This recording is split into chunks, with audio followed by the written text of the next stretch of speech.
चलिए सभी साथी क्लास में फटाफट जुड़ जाएंगे। बिहार डीएलएड एंट्रेंस एग्ज़ाम 2025 जो आप लोगों का परीक्षा तिथि भी पता है, तो साथी आज की क्लास में देखेंगे सेलेक्टेड जीके और जीएस के प्रश्नों का निचोड़ संग्रह करेंगे। जो आपके परीक्षा के लिए सबसे ज़्यादा इम्पोर्टेंट प्रश्न है, उन सारे प्रश्नों का निचोड़ संग्रह करेंगे आज के क्लास में।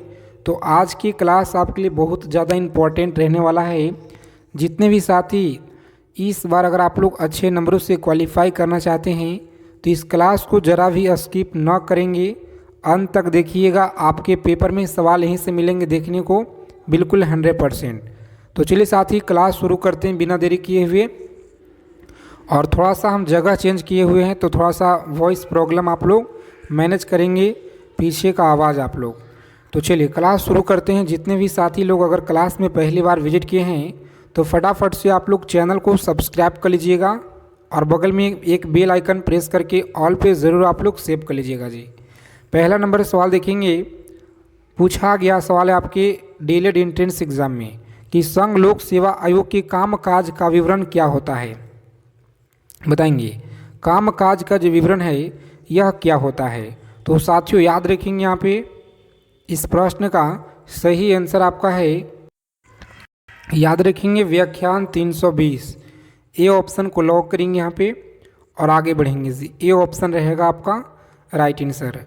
चलिए देखेंगे अगला प्रश्न है कि सांची किस कला एवं उत्पाद का निरूपण करती है। बताएंगे दूसरा नंबर सवाल है सांची किस कला एवं उत्पाद का निरूपण करती है। तो आप लोग याद रखेंगे यहाँ पे सही आंसर है बी ऑप्शन। बी ऑप्शन को लॉक करेंगे एग्जाम में और आगे बढ़ेंगे। चलिए सभी साथी बताएंगे फटाफट से। यहाँ पे 3 नंबर सवाल आपकी स्क्रीन पे है कि प्राचीन भारत का वह प्रसिद्ध शासक जिसने अपने जीवन के अंतिम दिनों में जैन धर्म को जोड़ा था वह कौन था। चंद्रगुप्त मौर्य था, अशोक, समुद्रगुप्त, बिंदुसार था। चलिए सभी साथी फटाफट कमेंट करके बताइए यहाँ पे राइट आंसर क्या रहेगा। तो याद रखेंगे ए ऑप्शन को लॉक करेंगे एग्जाम में और आगे बढ़ेंगे जी। चंद्रगुप्त मौर्य आप लोग याद रखेंगे सही आंसर है। चलिए सभी साथी बताएंगे यहाँ पे 4 नंबर सवाल है आपके परीक्षा के लिए मोस्ट इम्पॉर्टेंट क्वेश्चन है। रोज़ाना आप लोग क्लास में जुड़ना शुरू कर दीजिए, लगातार आप लोगों को क्लास यहाँ पे दिया जा रहा है। संविधान में जो है सशस्त्र शब्द का प्रयोग किया गया है। तो याद रखेंगे शब्द का एक बार प्रयोग किया गया है। ऑप्शन नंबर ए आलोक 352 में। ए ऑप्शन को लॉक करेंगे एग्जाम में और आगे बढ़ेंगे जी, बिल्कुल ही सही आंसर है। चलिए देखेंगे अगला क्वेश्चन है विशाखदत्त के प्राचीन भारतीय नाटक मुद्राक्षस विषय वस्तु क्या है। बताएंगे आप लोग विषय वस्तु क्या है।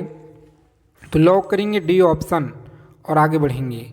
2 आर्य काबिलों के बीच सत्य के संघर्ष की कथा के बारे में सही आंसर है। चलिए देखेंगे अगला प्रश्न है वानिकी अनुसंधान संस्थान कहाँ पर स्थित है। वानिकी अनुसंधान संस्थान कहाँ पे है। चलिए सभी साथी बताएंगे फटाफट से। डी ऑप्शन को लॉक करेंगे। देहरादून आपको याद रखना है जी, कहाँ पे देहरादून आप लोग याद रखिएगा। चलिए बैंकिंग निम्नलिखित में से किस क्षेत्र के अंतर्गत आती है। बताएंगे बैंकिंग जो है किस क्षेत्र के अंतर्गत आता है। तो सी ऑप्शन को लॉक करेंगे, तृतीय क्षेत्र के अंतर्गत आता है। सी ऑप्शन रहेगा हमारा राइट आंसर। चलिए सभी साथी बताएंगे 8 नंबर सवाल है आपकी स्क्रीन पे। रोज़ाना आप लोग क्लास में जुड़ेंगे सभी साथी, एक एक चीज़ों को याद रखिएगा अगर आपको इस बार अच्छे नंबरों से क्वालिफाई करना है एग्ज़ाम में। तो चलिए रिजर्व बैंक ऑफ इंडिया का प्रतीक चिन्ह क्या है। रिजर्व बैंक ऑफ इंडिया का प्रतीक चिन्ह क्या है। तो साथी सी ऑप्शन को लॉक करेंगे एग्जाम में और आगे बढ़ेंगे जी। आगे देखिए लाल रक्त कणिकाएँ मुख्यतः बनती है। लाल रक्त कणिकाएँ मुख्यतः बनती है अस्थित मज्जा में, आप लोग याद रखिएगा। डी ऑप्शन रहेगा आपका राइट आंसर जी। चलिए बताएंगे आप लोग 10 नंबर सवाल है आपकी स्क्रीन पे और आप सभी साथी अच्छे से याद रखिएगा। कार्बन मोनोऑक्साइड विषाक्तता निम्नलिखित में से किसको मुख्यतः प्रभावित करती है। बताएंगे निम्नलिखित में से किसको मुख्यतः प्रभावित करती है? तो सही आंसर हमारा डी ऑप्शन है। कौन सा? रक्त की ऑक्सीजन को वहन करने की क्षमता आप लोग याद रखिएगा। चलिए सभी साथी बताएंगे फटाफट से। 11 नंबर सवाल है, किस यूरोपीय कंपनी ने ब्लू वाटर पॉलिसी का सिद्धांत दिया था? बताएंगे।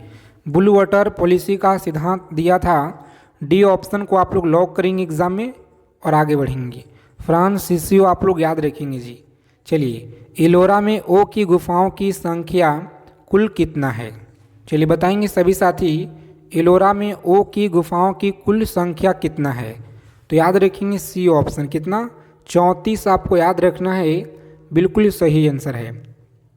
चलिए बताएंगे आप लोग, गांधी जी की दांडी यात्रा का जो प्रारंभ है किस तारीख और किस वर्ष हुआ था? दांडी यात्रा का जो प्रारंभ है यह कब किया गया? तो याद रखेंगे आप लोग, बी ऑप्शन को लॉक करेंगे। 12 मार्च 1930 को दांडी यात्रा आप लोग याद रखिएगा।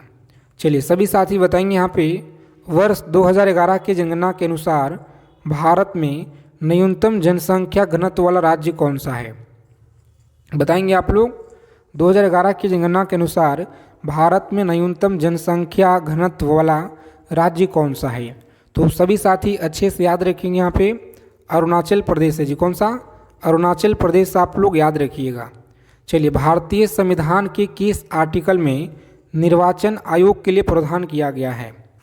भारतीय संविधान के किस आर्टिकल में निर्वाचन आयोग के प्रावधान किया गया है?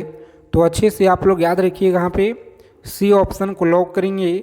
आर्टिकल 324 में किया गया है। 324 से लेकर के 29 तक याद रखिएगा। चलिए सभी साथी बताएंगे यहाँ पे, 16 नंबर सवाल है आपकी स्क्रीन पे। आज की क्लास में इम्पोर्टेंट सेलेक्टेड क्वेश्चन जो आपके पेपर में साथी सवाल डायरेक्ट देखने को मिलेंगे, उन्हीं सारे सवालों को क्लास में ऐड किए हैं। तो सभी साथी क्लास को अंत तक देखिएगा, एक एक चीज़ों को आपको समझना है।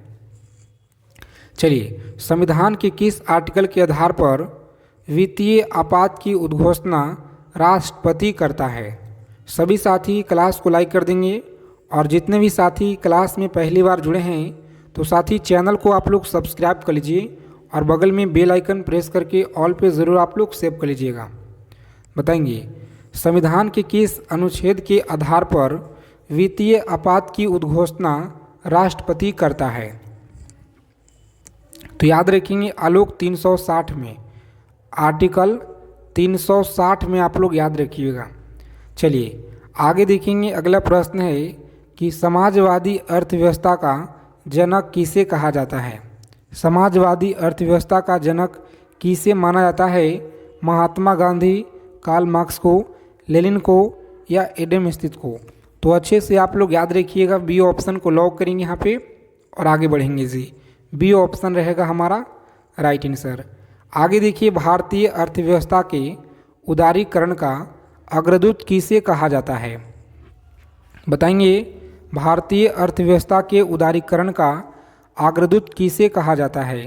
तो ए ऑप्शन को लॉक करेंगे यहाँ पे, डॉक्टर मनमोहन सिंह आप लोग याद रखिएगा, डॉक्टर मनमोहन सिंह।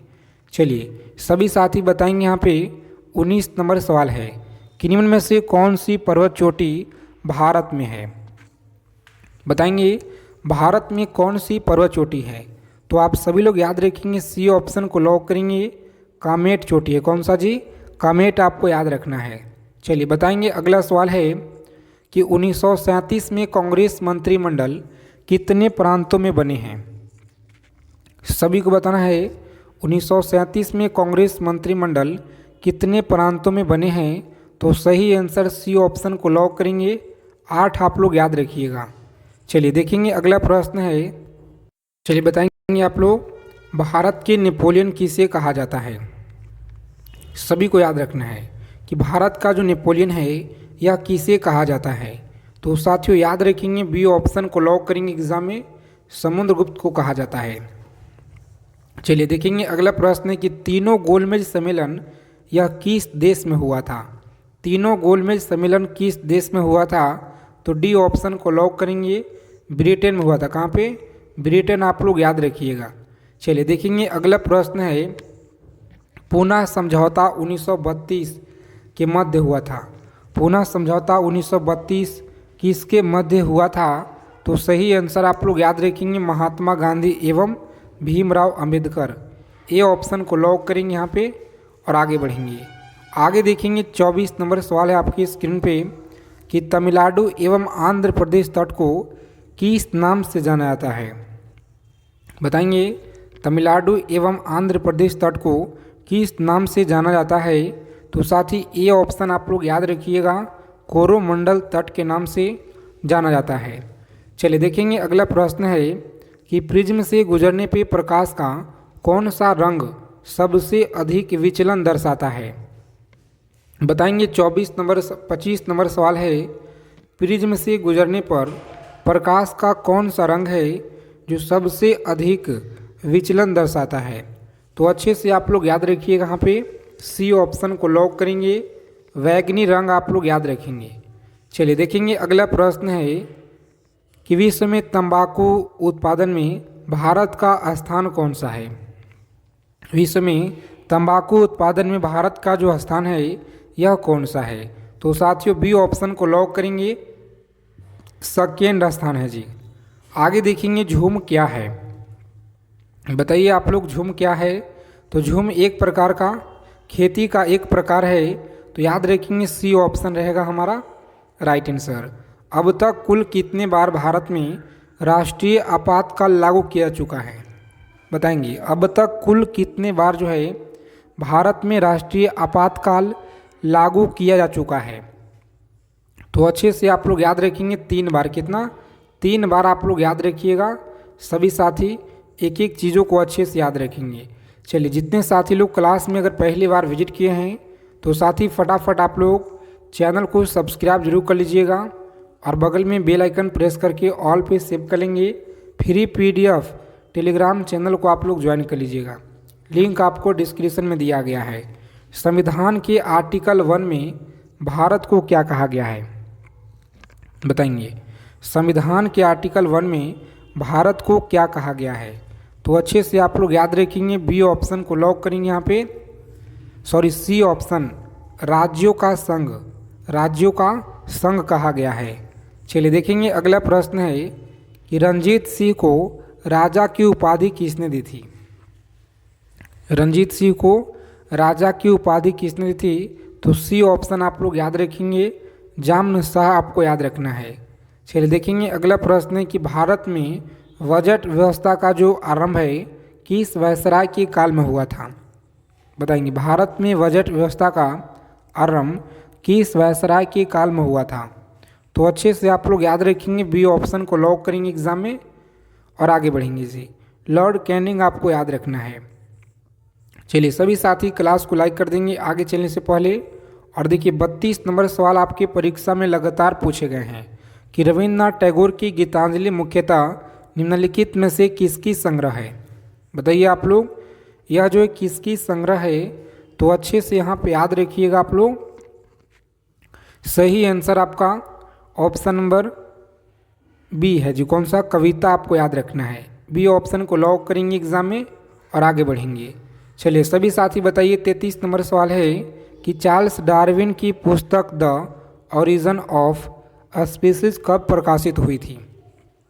बताएंगे चार्ल्स डार्विन की पुस्तक द ओरिजिन ऑफ स्पीसीज कब प्रकाशित हुई थी? तो सभी लोग अच्छे से याद रखिएगा यहाँ पे। इस क्वेश्चन का राइट आंसर आपका साथी जितने लोग बता रहे हैं डी ऑप्शन बिल्कुल सही आंसर है। डी आप लोग याद रखिएगा। पंचवर्षीय योजना का अनुमोदित करने वाली सर्वोच्च संस्था कौन सी है? पंचवर्षीय योजना को अनुमोदित करने वाली सर्वोच्च जो संस्था है यह कौन सी है? तो याद रखेंगे आप लोग सी ऑप्शन को लॉक करेंगे यहाँ पे।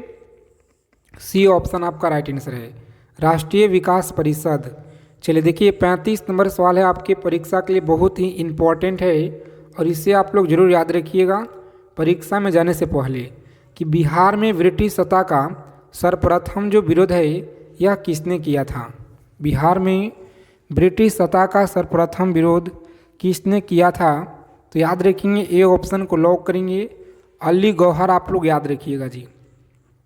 पटना में भवानी मंदिर की जो स्थापना है यह किसने की? चलिए 36 नंबर सवाल है, पटना में भवानी मंदिर की स्थापना किसने की? तो याद रखेंगे सी ऑप्शन, भूपेंद्र नाथ दत्त के द्वारा। आप लोग याद रखिएगा, सी ऑप्शन को लॉक करेंगे और आगे बढ़ेंगे। चलिए बताइए आप लोग 37 नंबर सवाल है, भारत में तेल और प्राकृतिक गैस निगम ONGC का मुख्यालय कहाँ पे है? बताइए ONGC का मुख्यालय कहाँ पे है? तो याद रखेंगे देहरादून में। कहाँ पे? देहरादून, सी ऑप्शन आप लोग याद रखेंगे जी। चलिए देखिए 38 नंबर सवाल है कि वायुमंडल की कौन सी परत रेडियो तरंगों को परिवर्तित करती है? बताएंगे वायुमंडल की कौन सी परत है जो रेडियो तरंगों को परिवर्तित करती है? तो याद रखेंगे सी ऑप्शन, आयन मंडल। आप लोग याद रखिएगा, सही आंसर है जी। आगे देखेंगे पूछा गया है आपके डीएलएड एंट्रेंस एग्जाम में, एक एक चीज़ों को आप लोग याद रखिएगा। पटना युवक संघ की स्थापना निम्नलिखित में से किसने की थी? पटना युवक संघ की जो स्थापना है यह किसने की थी? तो बी ऑप्शन को लॉक करेंगे, मनीन्द्र नारायण। आप लोग याद रखिएगा, मनीन्द्र नारायण आप लोग याद रखेंगे। चलिए देखेंगे 40 नंबर सवाल है, बेगूसराय में चौकीदारी कर का जो विरोध है यह किस आंदोलन का एक हिस्सा था? तो अच्छे से आप लोग याद रखिएगा, किस आंदोलन का एक हिस्सा था? अच्छे से आप लोग याद रखेंगे, सी ऑप्शन को लॉक करेंगे एग्जाम में और आगे बढ़ेंगे जी। चलिए संगम काल में प्रमुख देवता कौन थे? संगम काल में प्रमुख देवता आप लोग याद रखिएगा, सी ऑप्शन को लॉक करेंगे। चलिए देखिए अगला प्रश्न पूछा गया आपके परीक्षा में, अच्छे से आप लोग याद रखिएगा। यहाँ पे सविनय अवज्ञा आंदोलन के दौरान छपरा जेल कैदियों ने नंगी हड़ताल किस मांग को लेकर किए हुए थे? तो अच्छे से आप लोग याद रखेंगे। यहाँ पे इस प्रश्न का सही आंसर है स्वदेशी वस्त्र को मांग को लेकर के किए हुए थे जी। तो बी ऑप्शन रहेगा हमारा राइट आंसर। चलिए कुशासन के आधार पे किस राज्य को ब्रिटिश साम्राज्य में मिलाया गया था? कुशासन के आधार पे किस राज्य को ब्रिटिश साम्राज्य में मिलाया गया था? तो अच्छे से आप लोग याद रखिएगा, ए ऑप्शन को लॉक करेंगे एग्जाम में और आगे बढ़ेंगे जी। ए ऑप्शन आपका राइट आंसर है। चलिए देखिए 44 नंबर सवाल है, भारत में सर्वप्रथम रैयतवाड़ी व्यवस्था करने का जो श्रेय है यह किसे जाता है? तो याद रखिएगा डी ऑप्शन को लॉक करेंगे, थॉमसन मुनरो आप लोग याद रखिएगा जी। चलिए बिहार में मैजिक लालटेन का जो लेक्चर है किस आंदोलन से यह संबंधित था? तो याद रखेंगे किससे संबंधित है? असहयोग आंदोलन आप लोग याद रखिएगा। आगे देखेंगे इमामबाड़ा कहाँ पे है? बताइए आप लोग, इमामबाड़ा कहाँ पर स्थित है? तो सभी साथी अच्छे से याद रखिएगा, बी ऑप्शन को लॉक करेंगे, लखनऊ में। कहाँ पे है? तो लखनऊ आप लोग याद रखिएगा, बी ऑप्शन को लॉक करेंगे एग्जाम में। गांधी जी ने सर्वप्रथम किस आंदोलन में यह भाग लिए हुए थे? बताइए गांधी जी ने सर्वप्रथम किस आंदोलन में भाग लिए हुए थे?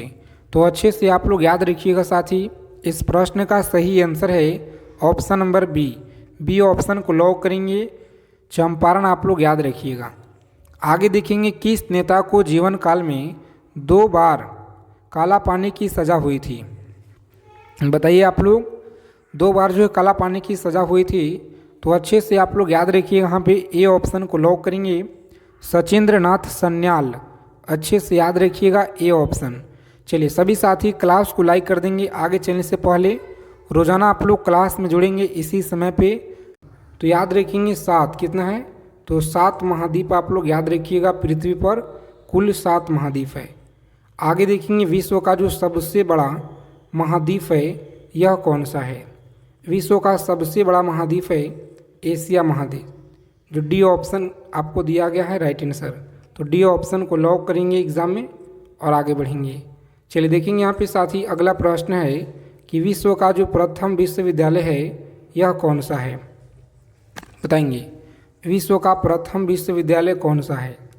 तो याद रखेंगे तक्षशिला विश्वविद्यालय, सी ऑप्शन को लॉक करेंगे यहाँ पे और आगे बढ़ेंगे। आगे देखेंगे 5 नंबर सवाल है कि अंतरिक्ष में कृत्रिम उपग्रह प्रक्षेपण करने वाला विश्व का प्रथम देश कौन सा है? बताएंगे अंतरिक्ष में कृत्रिम उपग्रह प्रक्षेपण करने वाला विश्व का प्रथम देश कौन सा है? 5 नंबर सवाल आपकी परीक्षा में लगातार पूछे गए हैं, तो याद रखिएगा आप लोग सी ऑप्शन को लॉक करेंगे यहाँ पे और आगे बढ़ेंगे जी। आगे देखिए, अंतरिक्ष में पहुँचने वाला विश्व का प्रथम व्यक्ति यह कौन था? अंतरिक्ष में पहुँचने वाला विश्व का प्रथम व्यक्ति कौन था? तो याद रखेंगे मेजर यूरी गागरिन। कौन था? मेजर यूरी गागरिन आप लोग याद रखिएगा, सही आंसर है जी। और चंद्रमा पे मानव भेजने वाला विश्व का प्रथम देश कौन सा है? बताएंगे। चंद्रमा पर मानव भेजने वाला विश्व का प्रथम देश कौन सा है? तो अच्छे से आप लोग याद रखेंगे संयुक्त राज्य अमेरिका है। कौन सा? संयुक्त राज्य अमेरिका आप लोग याद रखेंगे, डी ऑप्शन को लॉक करेंगे एग्जाम में और आगे बढ़ेंगे। चलिए, रोज़ाना आप लोग क्लास में जुड़ेंगे। अब आप लोगों को लगातार क्लास कंटिन्यू इसी चैनल पे आपको लगातार दिया जा रहा है, ठीक है। तो क्लास आप लोग रोज़ाना जुड़िए, एक एक चीज़ों को आप लोग समझिए, याद रखिए। अगर आपको इस बार अच्छा नंबर से क्वालिफाई करना है डीएलएड एंट्रेंस एग्ज़ाम, तो चलिए, चंद्रमा में उतरने वाला जो विश्व का प्रथम व्यक्ति है यह कौन था? चंद्रमा पे उतरने वाला प्रथम व्यक्ति कौन था जी? तो याद रखेंगे आप लोग नील आर्मस्ट्रॉन्ग। नील आर्मस्ट्रॉन्ग याद रखेंगे, बी ऑप्शन को लॉक करेंगे यहाँ पे और आगे बढ़ेंगे जी। चलिए, सभी साथी फटाफट बताएंगे यहाँ पे कि वायुयान से उड़ान भरने वाला विश्व का प्रथम व्यक्ति कौन था? बताएंगे। वायुयान से उड़ान भरने वाला विश्व का प्रथम व्यक्ति कौन था? तो साथियों याद रखेंगे बी ऑप्शन को लॉक करेंगे, राइट बंधु। याद रखिएगा राइट बंधु बी ऑप्शन रहेगा आपका राइट आंसर जी। चलिए देखेंगे यहाँ पे 10 नंबर सवाल है कि विश्व का प्रथम कागजी मुद्रा जारी करने वाला देश कौन सा है? विश्व का प्रथम कागजी मुद्रा जारी करने वाला कौन सा देश है? तो बी ऑप्शन को लॉक करेंगे आप लोग और आगे बढ़ेंगे। कौन सा है जी? चीन आप लोग याद रखिएगा। चलिए, सभी साथी क्लास को लाइक कर देंगे। आगे चलने से पहले जितने भी साथी क्लास में पहली बार जुड़े हैं और विश्व का प्राचीनतम धर्म जो अस्तित्व में था यह कौन सा है? विश्व का प्राचीनतम धर्म जो अस्तित्व में था यह कौन सा है? तो सी ऑप्शन को लॉक करेंगे, सनातन धर्म आप लोग याद रखिएगा। चलिए देखेंगे 12 नंबर प्रश्न है कि विश्व का जो प्रथम नगर है जिस पे परमाणु बम गिराया गया था, हिरोशिमा याद रखेंगे, सी ऑप्शन रहेगा आपका राइट आंसर। इसी तरह से कम समय में जितना हो सके ज़्यादा से ज़्यादा आप लोगों को रिवीजन कराएंगे, तो एक एक चीज़ों को आप लोग समझिएगा। विश्व का प्रथम पुस्तक मुद्रित करने वाला देश कौन सा है? बताएंगे। विश्व का प्रथम पुस्तक मुद्रित करने वाला देश कौन सा है?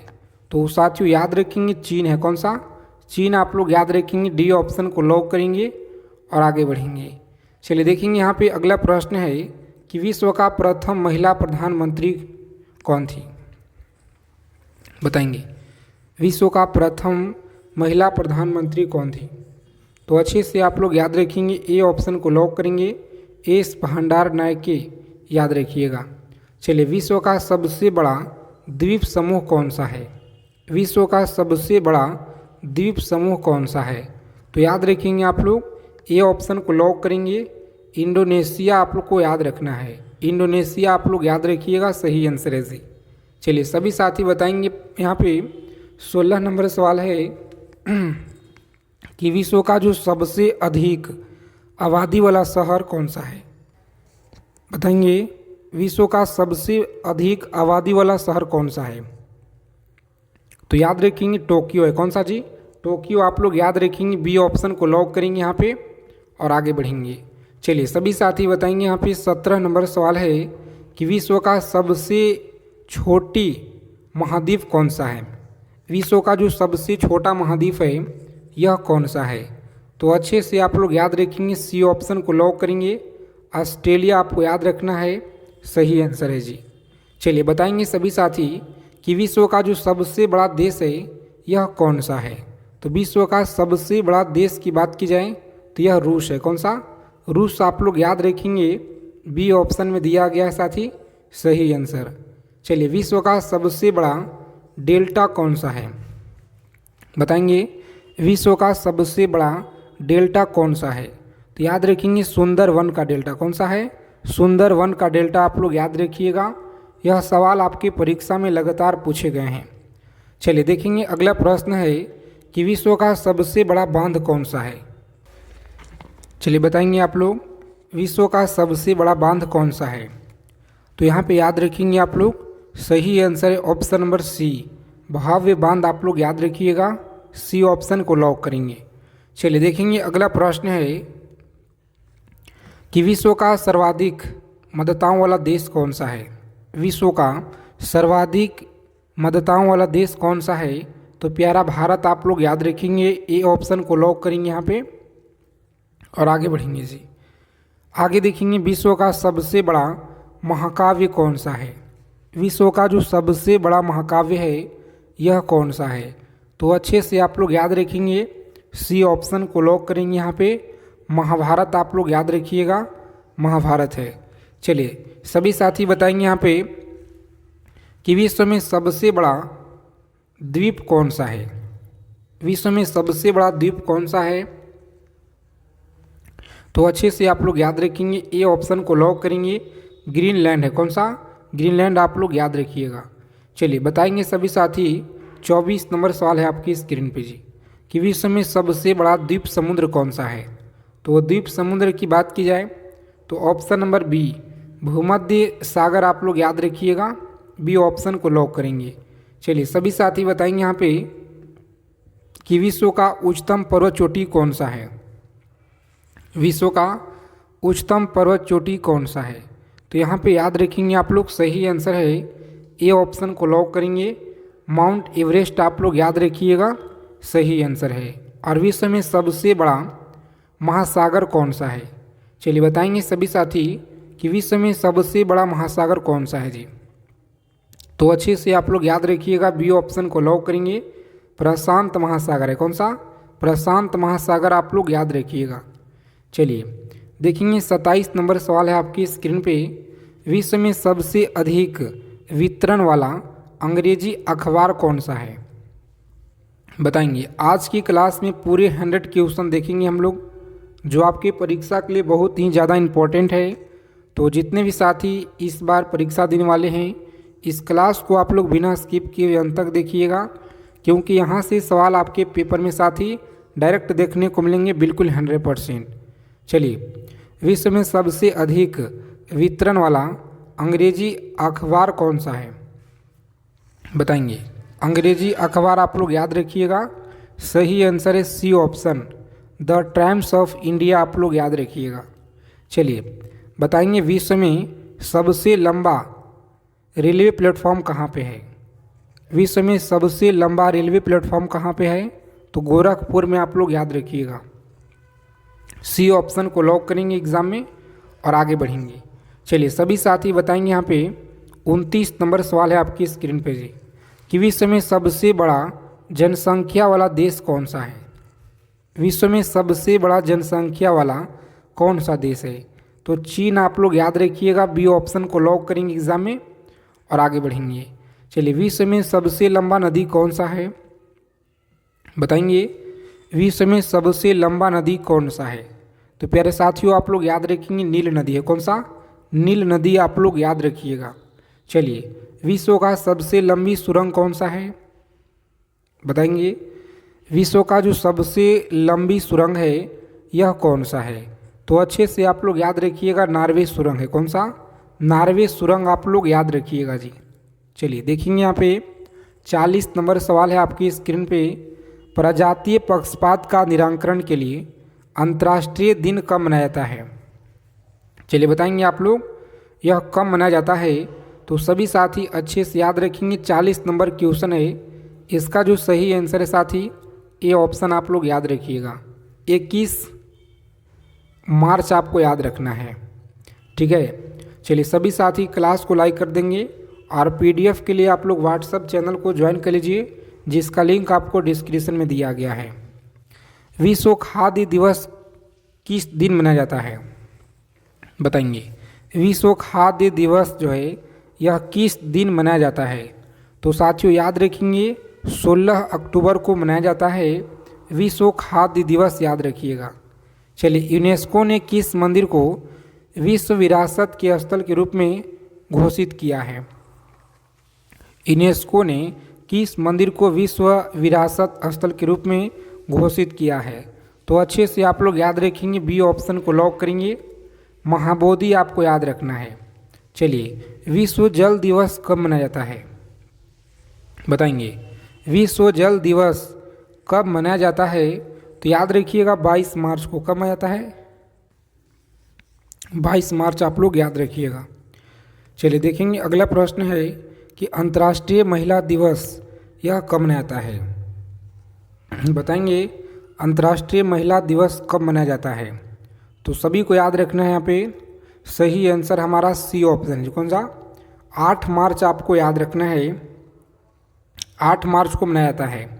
चलिए देखेंगे, 45 नंबर सवाल है कि विश्व की किस महाद्वीप में जल विद्युत शक्ति की संभाव्यता सर्वाधिक है? तो अच्छे से आप लोग याद रखेंगे, विश्व में जो किस महाद्वीप में जल विद्युत शक्ति की संभाव्यता सर्वाधिक है? तो अच्छे से आप लोग याद रखेंगे, ए ऑप्शन को लॉक करेंगे। अफ्रीका आपको याद रखना है। विश्व में लिग्नाइट कोयला का सबसे बड़ा उत्पादक देश कौन सा है?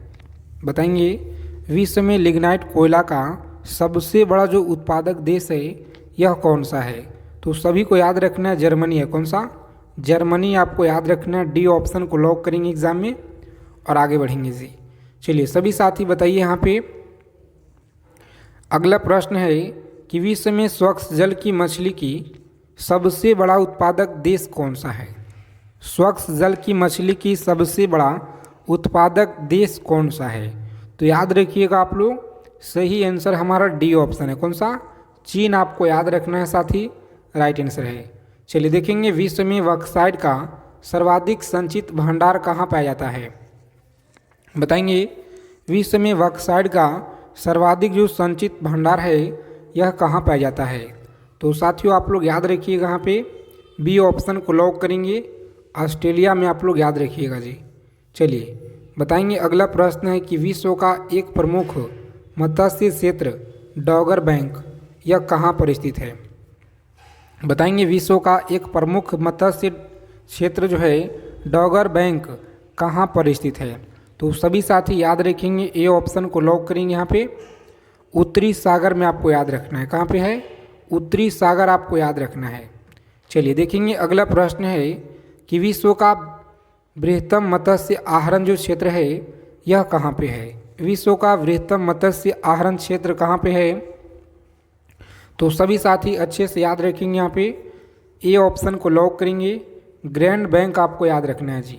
चलिए, विश्व का जो सबसे बड़ा लौह उत्पादक देश है यह कौन सा है? बताएंगे, विश्व का सबसे बड़ा लौह उत्पादक देश कौन सा है? तो प्यारे मित्रों आप लोग याद रखिएगा, ए ऑप्शन को लॉक करेंगे, जंजीबार आपको याद रखना है। चलिए 62 नंबर सवाल देखेंगे कि विश्व में मोटे अनाज का सबसे बड़ा उत्पादक देश कौन सा है? बताएंगे, विश्व में मोटे अनाज का सबसे बड़ा उत्पादक देश कौन सा है? तो आप लोग याद रखेंगे, भारत है। कौन सा? प्यारा भारत आपको याद रखना है। चलिए, विश्व में प्राकृतिक रबड़ का सबसे बड़ा उत्पादक देश कौन सा है? विश्व में प्राकृतिक जो है रबड़ का प्रकृति का सबसे बड़ा उत्पादक रबड़ का आपको बताना है यह कौन सा है? तो साथियों सी ऑप्शन को लॉक करेंगे, यहाँ पे थाईलैंड है। कौन सा? थाईलैंड आपको याद रखना है जी। चलिए, विश्व में सिंथेटिक रबड़ का सबसे बड़ा उत्पादक देश कौन सा है? सिंथेटिक रबड़ का जो सबसे बड़ा उत्पादक देश है यह कौन सा है? तो सभी साथी अच्छे से याद रखेंगे, यहाँ पे बहुत महत्वपूर्ण सवाल है। ए ऑप्शन को लॉक करेंगे, संयुक्त राज्य अमेरिका आपको याद रखना है। चलिए आगे देखेंगे, अगला प्रश्न है कि विश्व में तंबाकू का सबसे बड़ा उत्पादक देश कौन सा है? बताएंगे, 65 नंबर सवाल है, विश्व में तंबाकू का सबसे बड़ा उत्पादक देश कौन सा है? तो याद रखिएगा, चीन है। कौन सा? बी ऑप्शन को लॉक करेंगे एग्जाम में और आगे बढ़ेंगे जी। चलिए सभी साथी एक एक चीज़ों को याद रखिएगा, आपके परीक्षा के लिए बहुत ही ज़्यादा इम्पोर्टेंट है। विश्व में इलायची का जो सबसे प्रमुख उत्पादक देश है यह कौन सा है? विश्व में इलायची का सबसे प्रमुख उत्पादक देश कौन सा है? तो याद रखेंगे आप लोग, सही आंसर हमारा बी ऑप्शन है। कौन सा? ग्वाटेमाला आपको याद रखना है। चलिए, विश्व में अफीम का सर्वाधिक जो उत्पादन देश है यह कौन सा है?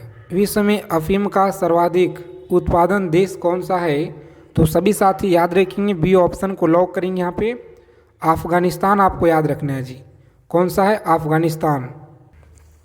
चलिए देखेंगे यहाँ पे अगला प्रश्न है कि विश्व में सर्वाधिक आलू कहाँ पे होता है?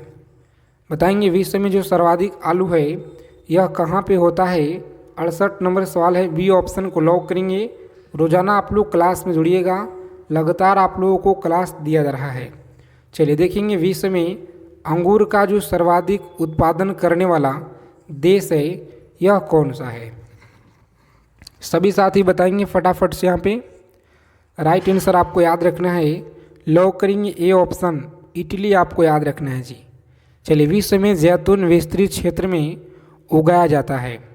विश्व में जैतून विस्तृत क्षेत्र में उगाया जाता है। सही आंसर याद रखेंगे ए ऑप्शन, फ्रांस में आपको लोग याद रखिएगा। सही आंसर जी। कौन सा? फ्रांस आपको याद रखना है। चलिए, विश्व में केला का सबसे बड़ा जो उत्पादक है यह कौन सा है? विश्व में केला का सबसे बड़ा उत्पादक कौन सा है? तो अच्छे से आप लोग याद रखेंगे, बी ऑप्शन को लॉक करेंगे। भारत हमारा राइट आंसर है। चलिए, सभी साथी बताएंगे। यहाँ पे 72 नंबर सवाल है कि दुग्ध उत्पादन में किस देश का विश्व में प्रथम स्थान है? तो प्यारा भारत का जो है दुग्ध उत्पादन में पहला स्थान आप लोग याद रखिएगा। चलिए, विश्व में उनका सर्वाधिक उत्पादन करने वाला कौन सा देश है? यानी कि ऊन का जो सबसे ज़्यादा सर्वाधिक उत्पादन करने वाला देश है यह कौन सा है? तो सभी लोग याद रखिएगा। यहाँ पे सही आंसर हमारा साथी ऑप्शन नंबर सी रहेगा। कौन सा? सी आप लोग याद रखिएगा। तो चलिए, इन सभी सवालों को आपको याद रखना है, परीक्षा की दृष्टि से बहुत ही ज़्यादा इम्पोर्टेंट है आपके लिए। तो याद रखिएगा आप लोग एक एक चीज़ों को। जितने साथी चैनल पे पहली बार हैं, चैनल को आप लोग सब्सक्राइब जरूर कर लीजिएगा।